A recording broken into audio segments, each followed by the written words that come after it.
Hello everyone, welcome to rainbow taste. నేను మీ కళ్యాణి. ఈరోజు మన రెసిపీ వచ్చేసి మటన్ కర్రీ అండి. మంచి గ్రేవీతో మసాలా టేస్ట్తో అద్దిరిపోతుంది. ఇలా ట్రై చేయండి, చాలా బాగుంటుంది.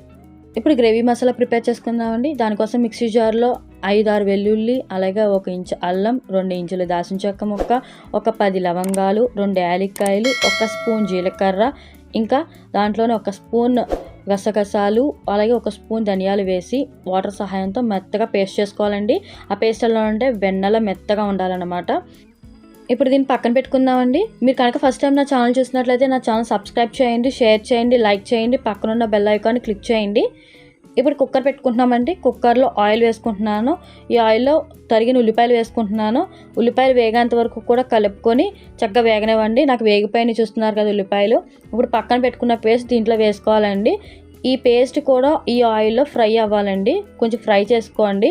ఒక 5 మినిట్స్ ఫ్రై అయిన తర్వాత దీంట్లోనే కొంచెం పసుపు వేసుకుంటున్నానండి. అలాగే 1 టేబుల్ స్పూన్ కారం వేసుకుంటున్నాను. మీరు కనుక కొంచెం కారం ఎక్కువ తినాలంటే కొంచెం కారం పెంచుకోండి, లేదంటే తగ్గించుకోండి. తగినంత ఉప్పు వేసుకుంటున్నాను. అంతా కలిసేలా కలుపుకుంటున్నానండి. ఈ ఆయిల్లోనే కారం అన్నీ కూడా కొంచెం ఫ్రై అవ్వనివ్వండి. ఈ ఫ్రై అయిన తర్వాత మనం తీసుకున్న మటన్ శుభ్రంగా క్లీన్ చేసి మనం దీంట్లో వేసుకోవాలండి. ఈ మటన్ కర్రీ అనేది రైస్లో కానీ, చపాతీలో కానీ, బగారా రైస్లో కానీ చాలా టేస్ట్గా ఉంటుంది.